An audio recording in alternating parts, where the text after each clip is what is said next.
أهلا وسهلا بالجميع. إن شاء الله راح نبدأ كمان دقيقتين. أهلا وسهلا، بنرحب بالجميع.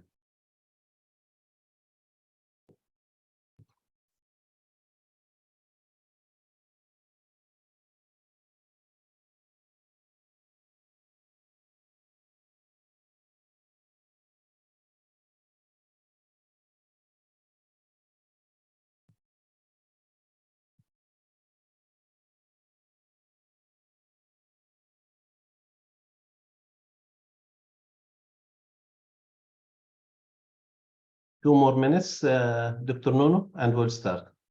Okay. People are still coming in, so we have around 200 now. So Yeah, good, very good. yeah.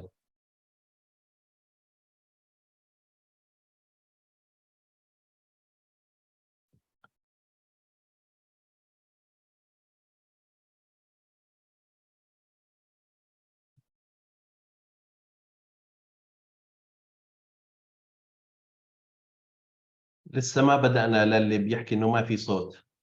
We haven't started yet, so that's why there is no voice or sound.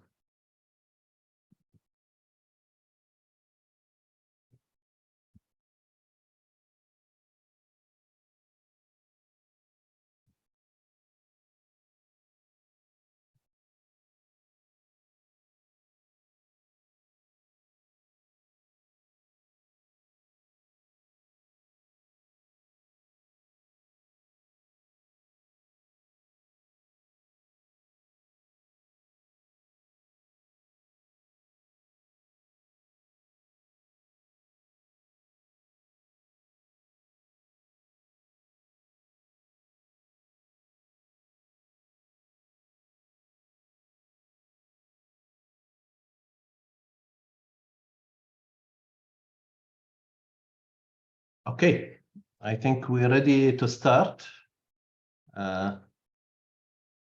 بسم الله الرحمن الرحيم. أعزائي الحضور، أولاً الترجمة متوفرة للغة العربية، فاللي بفضل يسمع باللغة العربية فالترجمة متوفرة.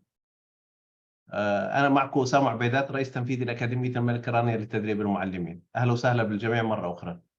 Dear audience, my name is Osama Obeidat. I am the Chief Executive Officer of Queer Rania Teacher Academy, QRTA. Thank you for joining us this evening, and it gives me great pleasure to be with you this evening to moderate this very important and timely session. And thank you all for being with us today. We really appreciate spending some of your time with us this evening or night for some of you.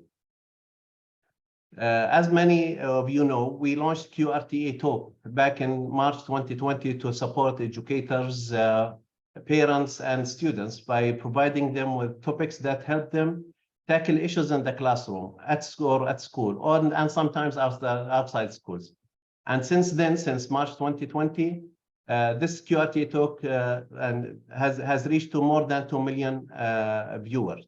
And this is the series number 103. And this is one of the great initiatives that we launched recently at QRTA. And by the way, all the previous sessions are available on our YouTube channel, and including this session today at the end of our meeting and session will be available on our YouTube channels. And I want to take this opportunity to thank our returning and loyal audience who believe in what we offer in this series, or in our diploma programs or continuous professional development programs. So thank you all. And قبل ما حد يسألني شهادات راح يكون في شهادات للحضور. So please rest assured there will be certificates, attendance certificates for everyone. You receive it through your email that you registered with. You used to register for this session. And there will be a feedback survey, and we highly appreciate it. And we will put the link towards the end of the session. Okay, so our session this evening is entitled as Nothing is More Important for Our Students Than Becoming Good Readers, what PIRLS 2021 has just told us. As you know, the results of the Progress in International Reading Literacy Study, known as PIRLS 2021, have been recently released. So this QRTA talk is just on time to talk about reading, implication of the results for education system and for schools and for teachers as well. And we have no intention to focus on a specific country in this session, but rather to use some countries as examples. Just to give you some information, background information about PIRLS. PIRLS assess students' reading achievement in their 4th year of schooling. That's grade 4. And it's an important transition because fourth year of schooling is an important transition point in the development of students as readers. And by this time in their education, grade 4 students typically have learned how to read and are now reading to learn, which is very important and key. The study is conducted every 5 years, has been conducted since 2001, and PIRLS 2021 was the 5th assessment cycle, providing 20 years of trend results. PIRLS 2021 collected data from more than 400,000 students from 57 countries and 8 benchmarking entities. And there were around 400,000 parents as well 20,000 teachers also participated in the study through the different questionnaires that was distributed to them.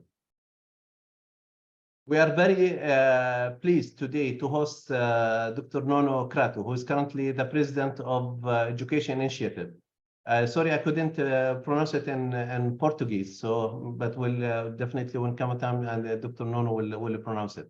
It's a non-profit organization for student qualification improvement and is a consultant for education projects for international organizations, consultancy firms, and governments. Dr. Krato is also a professor of mathematics and statistics at the University of Lisbon. From 2011 to 2015, Dr. Krato served as the Minister of Education and Science in Portugal. And I would like also to mention that Dr. Nono is a well-known writer. His most recent books are his recently edited Improving a Country's Education, PISA 2018 results in 10 countries, and his co-organized data-driven policy impact evaluation published in 2019. Please join me in welcoming Dr. Krato. Dr. Krato, the floor is yours. Thank you. Thank you very much, Dr.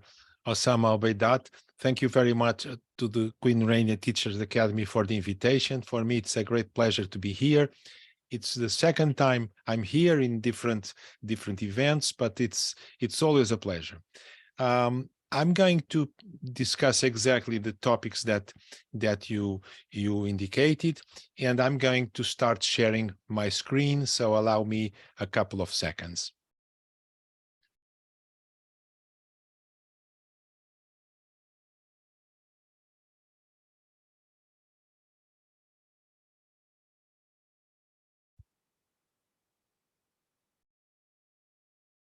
Very good. So this is the title of the session. And as Dr. Osama challenged me to pronounce in Portuguese, Iniciativa Educação, here I am pronouncing it, but everybody understands that this is an initiative for education. It's a foundation type organization at which I work, and allow me to describe it very briefly so that we understand what we are talking about before going to the topic of reading. And one of the topics of the foundation is reading, so it's very fit. Now, our mission in this Iniciativa Educação is to contribute to the real qualification of young people, especially those that are at risk. So these three phrases are important. To contribute, because we want to cooperate with other people. Real qualification, not just qualification, not just diplomas, but real knowledge and real skills. And we focus especially on those who have more difficulties at the moment. Our principles are, first, we are guided by science and experience, so we are guided by evidence.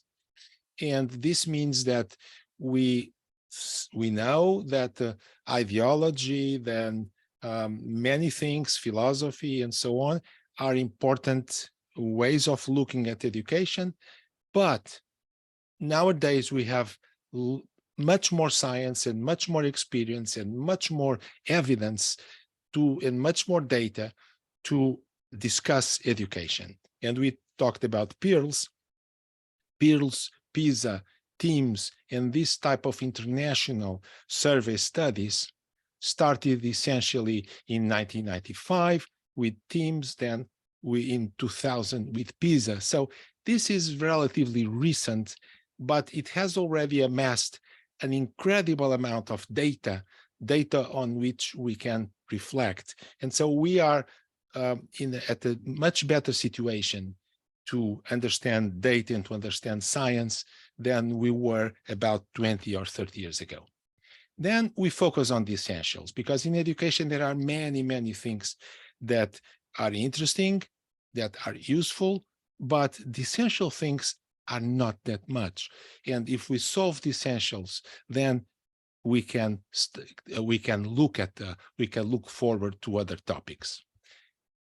Third, we build reference models, and I'm going to show you one of them for reading, for which we believe we are doing some good things that should be disseminated, but we just don't preach. We preach and we do, and we try to do it to see how it works. Then, of course, we are not alone. We have collaborative networks. We would love to have deeper cooperation with Quid Radio and Teachers Academy and other organizations in the area. And finally, we evaluate everything we do. Many times in education, we have a project. Then when the project comes to be evaluated, it's not evaluated, it's replaced with another project.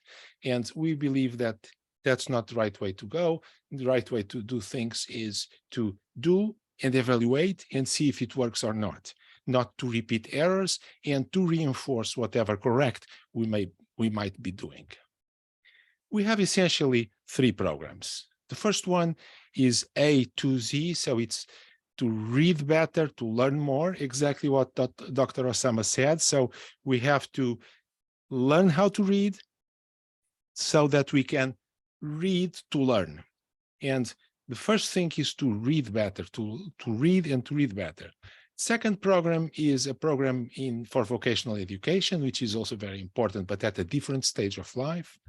And the third one is a program that disseminates scientific and statistical information, so data, evidence. And we have hundreds of articles, we have hundreds of data that we disseminate. Fortunately, we have an English Mirror website, not as complete as the Portuguese one, but you can check that and you can see what we have there, because it might be helpful for you. So here it is. If you just point your cameras at this Q&R, maybe you'd get directly to the site. So I'll pause for a few seconds if you want to take a picture of this. If not, this is going to be recorded, and of course you can look directly to the site. So it's not a problem. So, but why reading? Reading is really very important. Reading is something that is foundational. It's the essence of understanding things. It's the essence of modern society. And reading is the foundation for everything afterwards. So if you want to learn, you have to read. And not only read, but read well, read with fluency, not just read word by word. But you have to read in a way that you understand what you are reading. So this is fundamental for the studies. Our child who is not at a certain stage a fluent reader needs to become a fluent reader. Otherwise, this child won't have success in school, or will have success much later in life, which means that the child is stalling. It's not progressing as he or she should. But unfortunately, the data are not encouraging. As you know, in PIRLS is just a recent data set. International data is not encouraging. And we have been discussing this. So in part of our website, you can see many things about the importance of reading, the science of reading, and the way to help students. And many of them are in English. But I'm telling you that international data are not encouraging. So let's see what happens with international data. For instance, there are many data sets, but just to give you an idea of what we are talking about. What we are talking about is that we have been making progress, tremendous progress. For instance, if you go to Latin America and Caribbean, which are here, we are approaching 100% of students in elementary education. If you go to sub-Saharan Africa, we progressed in these 10 years, we progressed from 80% of students to 95 or almost 95%. So now we are very close to 100%. So we progressed a lot. Now, the problem is we progressed in enrollment, but what happens about learning? And in terms of learning, the average knowledge by student knowledge and skills as measured by international assessment surveys is not progressing at the same rate. So we have a problem. What this means is that we have to concentrate on the quality. A few years ago, UNESCO established or talked about minimum proficiency levels in reading and in mathematics, and the statistics were appalling. So 58% of students worldwide didn't reach the minimum proficiency level in reading, and 56% worldwide didn't attain the minimum proficiency level in mathematics. What this means is that more than half of kids with 10 years old, this is referring to 10-year-old kids, more than half of them would have trouble reading a simple sentence. So they would go to, anyway, they would go to a clinic, they would go to a supermarket, and they would have trouble reading what's written there. And this is really, these citizens that have trouble reading are people who are impaired for life if we don't do something so that they become readers and good readers. Then the same thing about mathematics. This was in 2017. I don't know of similar statistics by UNESCO more recent, but UNESCO is estimating these numbers to have grown to about 70 to 75%. That means 3/4 of kids of 10-year-olds worldwide are having problems with basic reading and with basic mathematics. This is really very serious. Now, PIRLS is reinforcing these results. The last PIRLS was made in 2021, but was just released. So it was released in May this year. So about 2 months ago, it was released. The data were released, and the data were not very encouraging. So this is the data for all countries participating. And you see that on top, it appears Singapore, as it appears in math, and as it appears in PISA, as it appears in all this surveys. So Singapore is really doing an excellent job for educating their kids. Then we have countries like England, which is a success at this moment, because England for a while decayed a bit, and now they have been doing a big effort on phonics, on reading, and they are close to the top at this moment. So it's a history of success. It's something that needs to be watched. My country, unfortunately, is above the average, but it's not progressing as it should. And in Jordan and in other countries, the situation needs improvement, needs lots of improvement. Let's put things this way. The situation needs to be improved, and we need to focus on it. This, what I'm quoting here, is a document from the Ministry of Education of Jordan. So, and it tells us that the ministry is paying attention to this problem. So this is a problem that is on the radar of the Ministry of Education. Let's hope that it's on the radar of everybody in Jordan, so that we all help our kids to improve. Gender differences are also worrisome. Like, boys learn much less than girls in terms of reading, which is not good. It's not good that boys don't learn as much as girls, and girls in many countries are not learning at the speed they should. So what are the key conclusions, I'd say, or some key conclusions from PIRLS 2021 and from other studies? So I have here a list of key conclusions. We could put 2 or 3 more, but I want to focus on these ones. The first conclusion that we take from the pandemic, I think it's never too much to repeat it, is that nothing replaces paper and nothing replaces face-to-face learning. Of course, we like computers. Of course, we want kids to be computer literate, but at certain stages in life, it's very important that kids use pencil and paper, and it's very important that kids have a teacher, someone to talk to directly in class, so that they can interact and the teacher can understand what's going on and can entice students, nudge them to do some progress. So this is what conclusion we take from pandemic, because there are decays everywhere with PIRLS, and the pandemic is cause of many decays. So be careful. We want computers.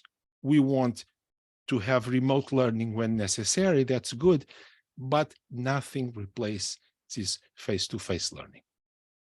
I'm just quoting here a paper we have, or an article we have at our website, discussing the relative advantages of using paper or using screen for reading in this case. So there are many articles about this, and the conclusion everywhere more or less is always the same, is that computers are good, we should be computer literate, but we should also keep using paper, and we should keep taking notes by hand. Now, serious losses from the pandemic, as I was telling you. So here we have this graph, is a little bit difficult to understand, but this is a graph from a paper just released, the preprint, Jakubowski, Gadzerovic, and Patrinos. They just released this paper about 2 weeks ago or 1 week ago. And what we have here is, here we have the students, those who are at very bottom in reading, those who are at the top. So these are deciles at the top in reading for each country. This here is countries that have 2 week, that closed for 2 weeks during the pandemic. This is countries that closed for 25 weeks, and these countries that closed for 50 weeks. So of course, and these are losses. So if we go down and we see the losses, and these are very serious losses. For instance, we have here, these are the best kids. So these are the kids that had stopped classes only for 10 weeks during the whole pandemic, only for 10 weeks. They lost something like 4%, 5%. It's okay, it's not very serious. But if we look at these kids here, these kids are kids that were the best in their countries, so here at 9, and the countries closed for 50 weeks. You see that they lost 28 points, which is 34% of a standard deviation. What's important is that, to give an idea of what this means 1 school year. So that means these kids lost knowledge, not in terms of reading, in terms of everything, during the closure for what about 1 school year. This is very serious. And of course, those that are at the bottom of the scale, those that were not well prepared, those even lost more, and so more than a school year.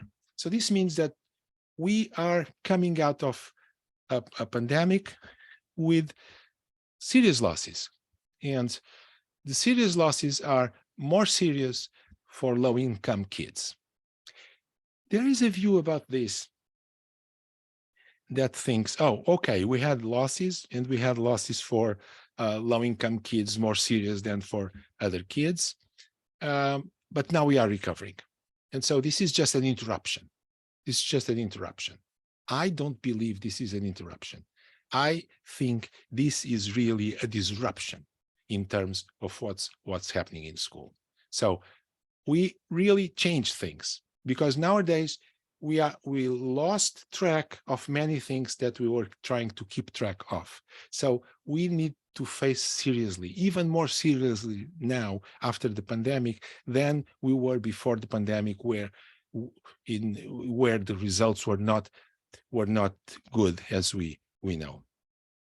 Now, one thing that I think we should be careful is about some romantic ideas that are harming many countries. For instance, you look at Finland. Finland was the top of Europe. So Finland was an example for the world. Now, look what's happening to Finland. Finland changed this curriculum, its attitude towards a couple of subjects, normally, namely reading, and it's dropping. It's dropping. And this is consistent. Everywhere you look after 2006 in Finland, look at math, 15-year-olds, look at sciences, 15-year-olds, look at reading, 15-year-old, look at reading, 4th grade, look at science, 4th grade, look at math, 4th grade. Finland is losing ground. Finland introduced many romantic ideas about learning by discovery, learning by doing, not doing things in a systematic way, and it's suffering because of it. And other countries the same. Look at Belgium, the Flemish part of Belgium, which is showing. Look even at Portugal. Portugal some years ago changed again its orientation. It became with a less structured curriculum and with less evaluations, and it's not doing well. But we can progress. We can progress. The United States is stalling. The United States is also a very interesting situation. Look at the oscillation. So this is a kind of bar range for what's happening in the United States. The United States have a very large influence of a way of teaching to read that was based on pictures, on kids choosing their own books, on students following their interests. And this has been discredited. If you look at New York Times now, there are articles and articles and articles in the last 2 or 3 months about the so-called balanced reading or the so-called whole language approach, and showing that when they change, they leave that approach and they go for a more structured approach, as they did in Mississippi, for instance, which is one of the poorest states in the United States. The results improved a lot in Mississippi. So the United States is kind of a laboratory, because we see a very loose approach to reading in some states, and you see other states getting away from this loose approach and being really very systematic into reading, and not giving kids the kind of books that have too many pictures and too many ideas and too many things, but give kids the books that make a progress in terms of decoding the writing. Decoding writing is something difficult and something that needs to be very well structured. And when we do it, we can progress. And of course, we have some fantastic examples in Quebec, Canada, which contradicts the other part of Quebec that is declining. Quebec is in favor of a more structured reading. We look at Ireland. Ireland is progressing very well indeed. England, as I told you, is progressing after a much more strong emphasis on phonics. Phonics, that means decoding decoding what's written and making the correspondence between phonemes and graphemes. So loosely making clear and explicit to the students the correspondence between the letters and the sounds. And Singapore is a very interesting example, because Singapore has been on top, but they don't stop. They progress every year. Every international study that's done is showing Singapore going up and up and up. And this is due to a very well-structured approach to teaching. Teaching in Singapore is very well structured in reading, in mathematics, in science, in history, and that's why they are progressing this way. They, of course, have good teachers. They have a couple of other advantages. but they are progressing because they focus on the results and they focus on a structured approach to teach kids. Now, I'm going to talk very briefly about our program, the program that Iniciativa Educação does for promoting the students' reading, because I think there are a couple of things here that are interesting. So what we do is we don't teach everybody to read, but we hope to be helpful to kids who have learning difficulties at the beginning. So kids that are starting to struggle with reading, that's the kids that we want to help. Of course, they all need to be helped, but our program focuses on them. And what we do, and what do data say about this? First, as we discussed reading and writing, I'm introducing here writing because writing is also a way of reading, of learning how to read, are fundamental to school and for life. So these two things, starting with reading, are fundamental. And I'm saying reading and writing because as kids learn to read, they also learn how to write. So they start decoding and then they start coding. Then this is also very important. There has been a big debate at universities and everywhere, because at the beginning of the 20th century, in the middle of the 20th century again, people started saying that reading is natural. Like reading should be as natural as learning how to talk. This is simply not true. If you put a kid, a 1-year-old, months old, 1-year-old, 2 years old, in a family and in an environment where people speak, the kid starts speaking. But put a kid in a great library and the kid will not learn how to read. Because reading is not natural. Reading is a social act, is something that has to be taught because it's complex and it's difficult. Just open.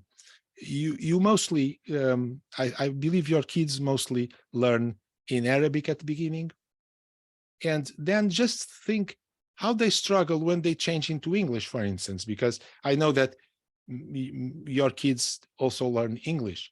How they struggle because it's so difficult. The alphabet is different. Everything is different. Now, a kid who is starting to read one language faces even more difficulties than one that is switching from one to a new one.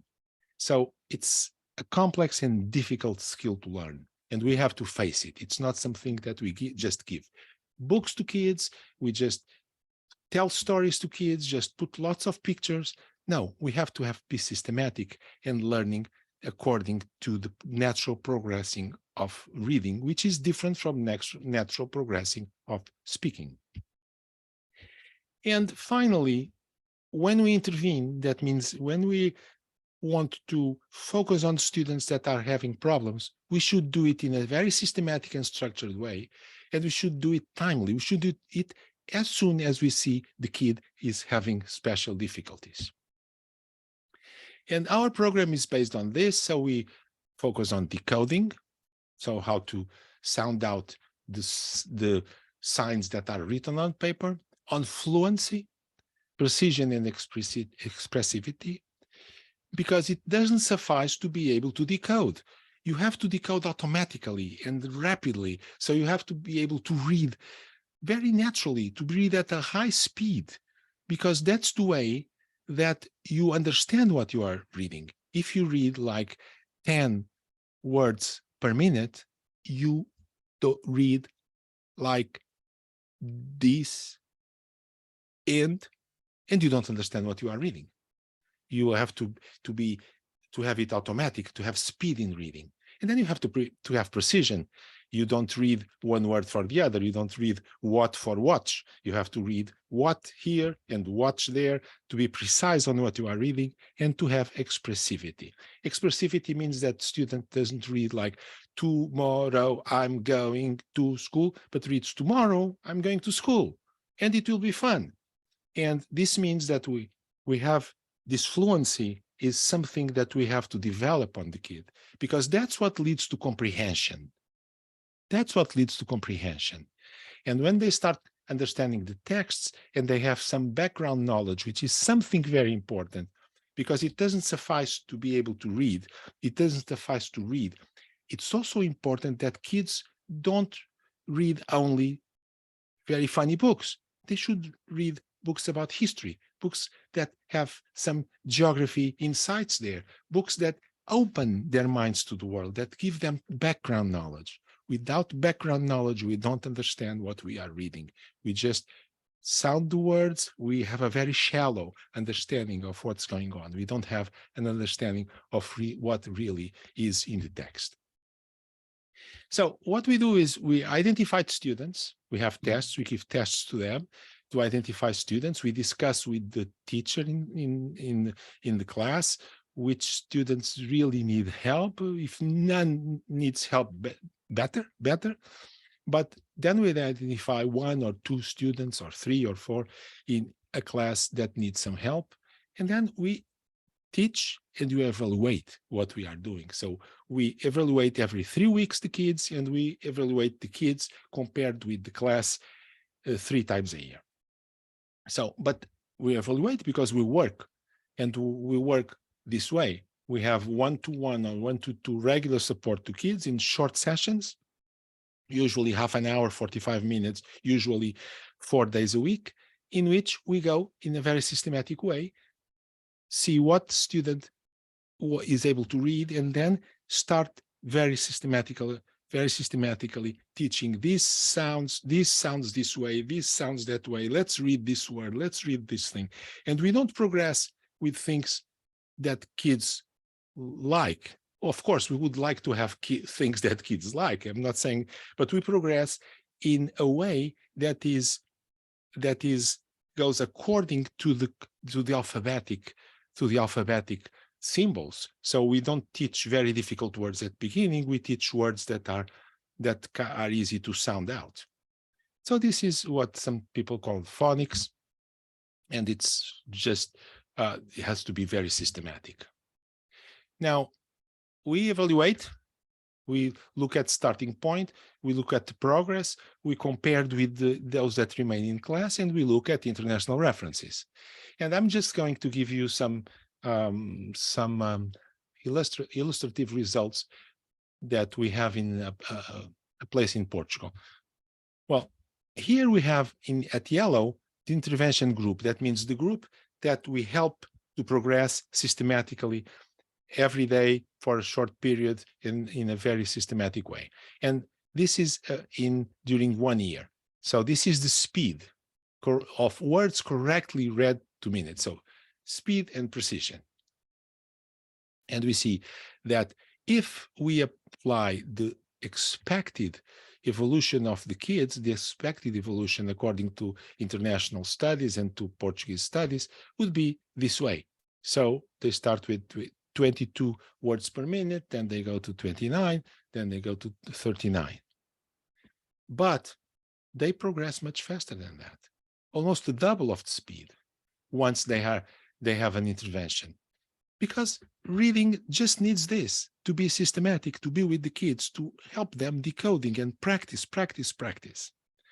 Now, if we want to compare this with the group of the class, so those that don't need help, don't need help are these here start at 45. In this is the particular average of particular region.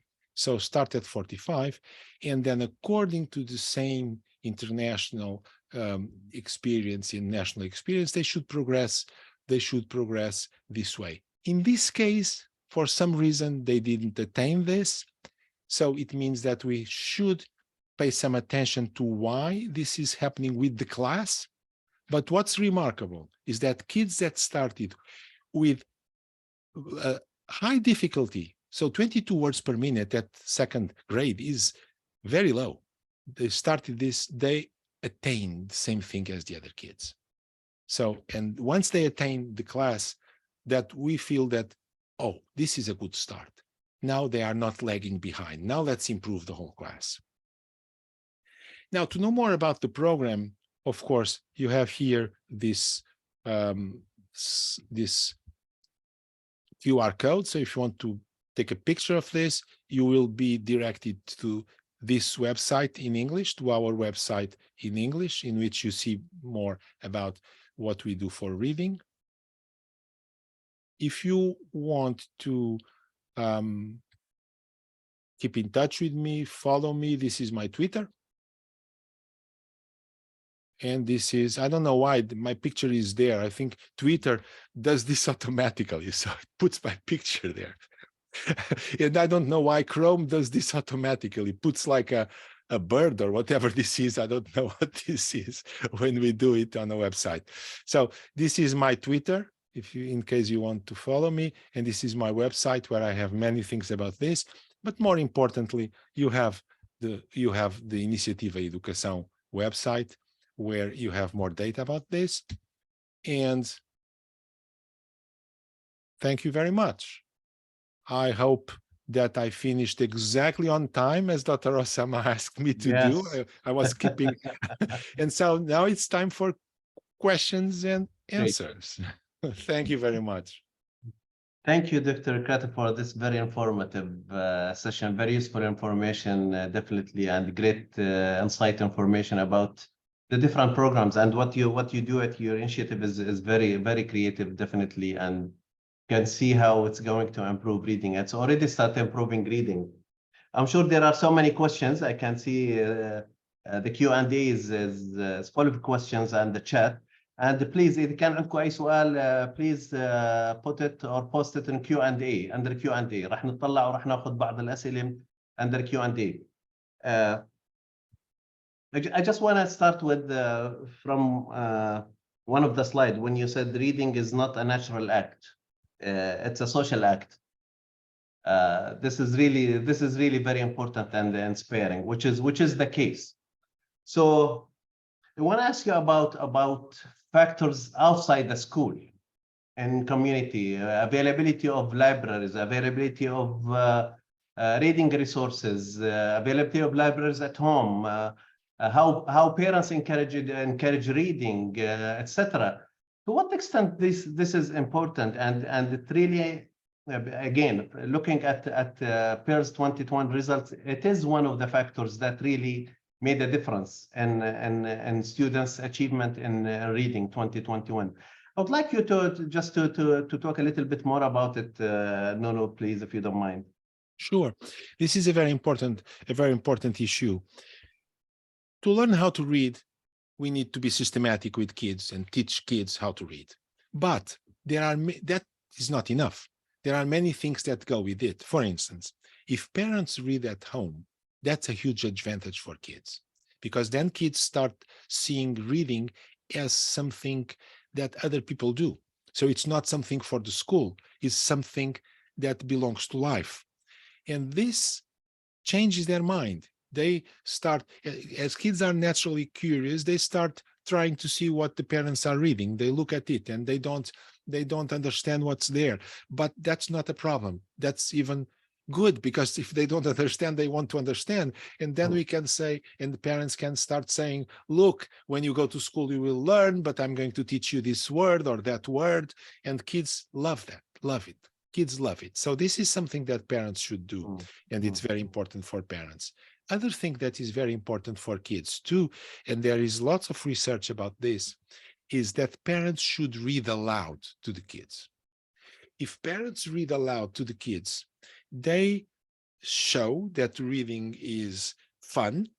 They show that reading opens a new world of histories, of stories, and of fun. And also they provide a model for reading. Because when a parent is reading, so an adult is reading to a kid and is reading something, I have nothing here to read, but I can start reading some technical thing. When a parent reads, sorry about this example, I just opened a book here. In the case of impact on firms, the question of time horizon concerns the time between the training of the apprentices employed by a firm and the time. So if the prosody, if the intuition, if it's correct, kids start understanding that to read has a structure. In case of impact on firms, and there is a small pause here, the question of time horizon concerns the time between, and they start understanding that what reading is, because reading is slightly different from what people do in their normal life. Reading is more rich, introduces more vocabulary, and prepared kids to understand other things. So it's very important that parents read at home. And if parents don't have time, that they try to put kids in some reading programs, go to libraries, go to schools, have some relative read to kids and so on. So we can do a lot. But let me just focus on this a little bit again. Reading provides much more rich a vocabulary than just talking. And so it's very important for kids because vocabulary are ideas. And so this means that as you read, kids get more ideas, and everybody reasons with ideas, not in a vacuum.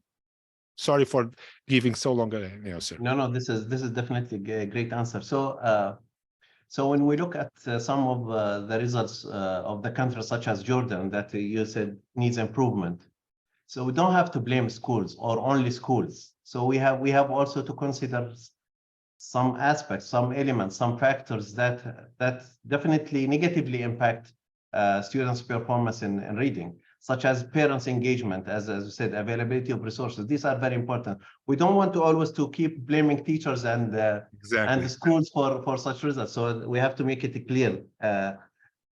And there are so many comments about the importance of reading and for improving the results in math and science. That's why we said why reading, because reading in your own language will give you access to the knowledge, to the science and mathematics. If you are not mastering reading skills in Arabic or in Portuguese, then you will not understand math. You will not be able to solve word problems in math or understand science, etc. So it is important to focus more on your own language or your first language. What's your take on this, Nuno? Well, I think you are absolutely right. The more we understand our own language, well, some kids may have two languages at home because some kids are multilingual. I think that in Jordan, many kids are multilingual because, and even French, even some of them speak French, I think, I don't know. But the language of the primary language. So if it's very important to master the primary language, because if you master the primary language, things become automatic to you. And when you are reading a word problem, I have two trucks that are going from this town to that town at 30 kilometers per hour. When this is normal to you, you can understand the problem because you can focus on two trucks, 20 kilometers per hour.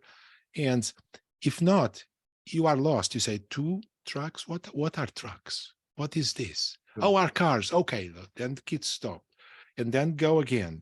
And when the kid goes again, the trucks are already lost in their mind, and then they go to 20 kilometers per hour. But what is this 20 kilometers per hour? And so not only background knowledge, but also automaticity and fluency in reading is fundamental. So we don't have just to read, we have to read well. We have to read well. The better we read, the easier it is for us to understand things. So we should insist with kids with this. It's not only reading, it's reading well. That's true. That's true. Okay, someone is asking about your romantic ideas. Said, can you repeat more and talk a little bit again about the romantic ideas? We have to be careful with romantic ideas. Well, romantic ideas. In the context of reading, of course. In context of reading. When I'm talking about romantic ideas, I'm talking philosophically, because there is this philosophical movement, romanticism, that in terms of education essentially says that kids should develop their own interests, that we don't need to teach them systematically, that we should just entice them, nudge them to start reading, nudge them to start learning mathematics. Systematicity is not important, and things should be driven by students' interests. This is romantic. Is romantic not only in the sense that it's not real, not real, I think, but it's also romantic in the sense of philosophical sense, because it's like the power of the will, the power of the self. No, no, these ideas are not correct. I'm going to give an example about reading. You want to read, I'm going to give an example in English. I don't know Arabic. It's something that I have to go to Jordan to to start learning a bit, but I know it's a very difficult language for us, at least. Okay, for you it's easy. Let me tell you a joke, if I may, just a very fast joke. Once Portugal had lots of immigration to France during the 60s and 70s. And once when I was very young, I went in a train and there were lots of immigrants. And suddenly there was a kid speaking French. And all Portuguese, all us, were trying to speak French. And then there was an old lady who said, so young, and he already speaks French. It's very moving. It's very moving because it's, you see, I got lots of appreciation for Portuguese immigrants. Really, it's very moving. But as I was telling you, give an example in English. For instance, you have an example, you have a book that has a yellow ball and then a red ball and then an orange ball. And you go there. This is a real example from a book that is not commendable. It's not commendable. And then you have written there yellow, and then you have written there red, and you have written orange. And this is given to the kids so that kids try to understand with these cues that yellow with red makes orange. This is the wrong way to go, because yellow is a very difficult word. Y-E-L-L-O-W. So kids shouldn't be just given these intuitive examples because they won't read anything. They won't understand anything. Kids should be given examples like a cat, like that famous book by Dr. Seuss, The Cat with the Hat. And because then they understand the sounds, the cat, the hat, the head, and these things are things that teach kids to decode the written language. And so the organization, what I call romantic here, is the idea that kids developing their own interests, they should understand things. And I think, no, it's not true. There is a logic in learning, and that logic in learning is not the logic of kids' immediate interest. The logic of learning, it's the logic of structure of what we are learning. So if you are learning how to read, there is a structure. There are syllables, there are letters. We have to understand this coding, this code. It's not that we just want to follow whatever the kids want. And I'm not saying that we should beat up the kids, or that's what I'm saying. We should, of course, have a kind environment, a happy environment in school. We should give things to kids that kids like, but we teachers should know where to go. Okay, we still have 5 minutes and we can take a couple of other questions. One question says, given students' current interest in technology, how can teachers effectively engage them in literacy instruction by incorporating technology, while also fostering conceptual understanding and creating engaging learning experiences? Well, it's a very good question, and it's a very difficult one to answer. Many people have been discussing this because we want kids to engage in technology. Of course, we are in the 21st century. We want them to engage in technology. But there are things that are much more difficult to do with technology than with old means. For instance, if you want a kid to start writing, and writing is an essential part of learning how to read, the two things go together, it's better to write longhand on paper. It's better because it activates the brain in a much more learning way than just typing something on a computer. There is lots of research about this. Typing on a computer is not as efficient for learning as writing longhand. Now, nowadays, we know we have tablets, we can write on tablets with a special pen. There is not so much research about that, so I don't know about that part. But there are things in which technology is very useful. We don't need to invent uses to technology. We should use technology when technology is more useful. I'm going to give you an example. We have at our site, unfortunately, it's only in Portuguese, some stories that are read aloud, so for kids to follow, and kids follow the letters. And there are some illustrations on this video, not many, because we want kids to focus on the letters.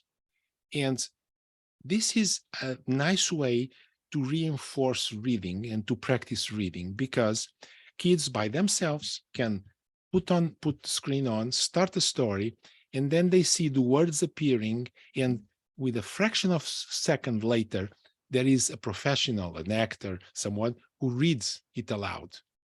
And so kids are enticed or nudged to read first for themselves, and then they hear and confirm or correct whatever they were reading. And so this is a way of using technology. It's a very cheap way of using technology and very useful for kids to read. So I would say, don't invent things for technology just for enticing them. For whatever they want to do, if the technology gives a good answer, let's go for technology. If it doesn't give a good answer, don't go for technology. Sure. Thank you. This is great. I just need also to mention that the next PIRLS study will be in 2026, and it will totally be on digital content. So again, that's I'm not sure countries like Jordan or the kids in Jordan, how they will do in that, and if there will be a bias on the study or not. Anyway, we can take another question. The question says, how does one change the perception on the importance of reading for knowledge rather than for exams? And this applies at the level of schools and sometimes at the level of countries. As you know, the politics of international studies, exams, everyone, and sometimes, and we know that some countries even prepare their students for international studies such as TEMS, PISA, or PIRLS. So how, any advice for how we can work to change that perception, at least at the school level or at home level? Two things. First thing, some countries or some people can train their students to answer the exams. But the way to train their students to do the exams when the exams are well done is to learn. So, for instance, I can train to speak English without learning how to speak English. It's not learning to answer an exam in English, is to learn English. And one very interesting thing is that many countries focus on competencies, saying that's what PISA measures, and so we should go for competencies and not for knowledge. Some countries say it, or some people. The countries that have better results in PISA are the countries that focus deeply on knowledge, structured knowledge, like Singapore. Singapore is very good because Singapore doesn't talk too much about application of knowledge, talks about knowledge. Now, this is just first part of my answer. Let me try to be very brief, go to the second one, because I think we all should value knowledge. And I think that's something that is being lost in our cultures everywhere. People think about immediate application of knowledge. And I think that we should value knowledge, say, it's good to know things, and kids are born with it. Kids are not born with an utilitarian vision of knowledge. Kids are born with the wonders about the world. Kids love to know about the myths, about these guys that were battling with gods, and these stories about Odysseus and these things. They love to know it. They love to know the story, the Arabic folklore, the Arabic stories. They love this. They love to know about black holes in the universe. Are they useful? I don't think there is any utility in black holes so far. So kids have curiosity, and we should move that curiosity and be saying every day, to learn is good, to know is good. Great. And parents great. should do the same, and everybody should do the same, I Great. think. It's 8 p.m. I think we're running out of time, so we have to stop here. Again, thank you, Dr. Nuno, for this great session and for all the information, and thank you for our all audience for joining us. كل الشكر للجميع على حسن استماعكم ومشاهدتكم. دائما ندعوكم لمتابعة القنوات الأكاديمية المختلفة لمعرفة المزيد وكل ما هو جديد عن برامجنا وندواتنا. وبشكركم مرة أخرى على حضوركم. بالنسبة للشهادات، لأنه شفت أسئلة كثير ملاحظات، رح توصلكم شهادات، كل واحد مسجل إيميل ورح توصله شهادة، وفي نموذج أو تغذية راجعة إذا سمحتوا. بهمنا دائما نسمع منكم، نسمع ايش احتياجاتكم كتربويين، سواء وين ما كنتوا، سواء كنتوا بالاردن او بالمنطقه العربيه او بالعالم. شكرا مره اخرى لكم. And thank you again, Dr. Nuno Krato, for this session. Looking forward for more to come and the future. Thank you and have a great evening, everyone. Thank you.